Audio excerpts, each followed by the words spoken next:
Merhabalar kızlar. За поддержку Бейсуракна. Давайте еще раз поаплодируем всем танцующим. Рахмат достар, сіз қазіргіне менен ауылдашым, якташым Вайыз абай Халилуллин сөздеріне yazılған «Кетме менен» деген жырды тыңлап кеттіңіз. Әйді келесі жырлар алдынан бір гіне сөз айтам. Бұл келесі жырыбыз береде отырған барлық тамашачы достарымыздың әнилері, дүниялары болғанларға әнилеріңіздің қадірін білегіз деген үгіт насихат болсын, кеңеш болсын. Әйінді яқты дүнияларын қалдырып, мәңгілік көрілерінде ятқан әнилерімізге дұға болып барсын. Ана қабірі yanında.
Özür rahmet Murat. Alkışlıyoruz dostlar, alkışlıyoruz. Murat İksana!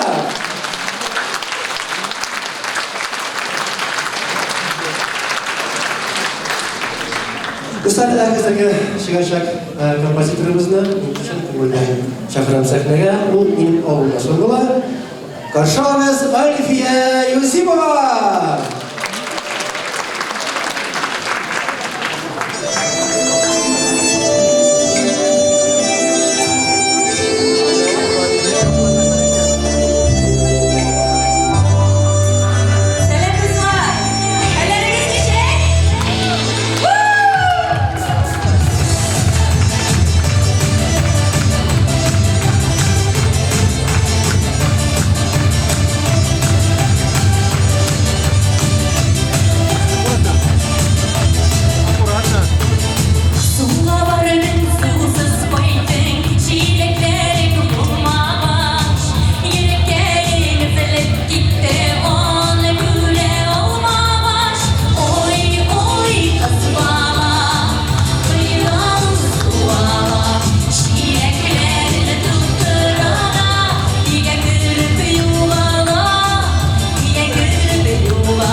Tağın bir şarkımızın kiler, kışını biz yazmışı yekledim.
üz yazmış yerde.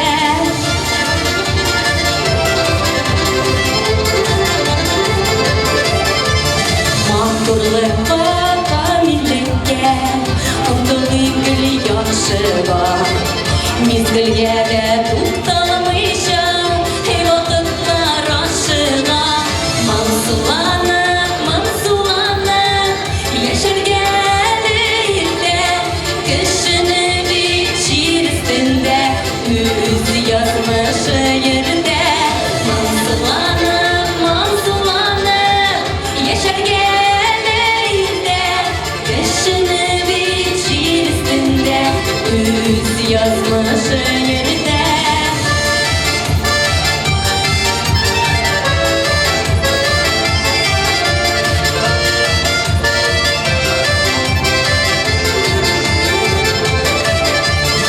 Ömrünü, durmuşunu, mınsut üske buyama.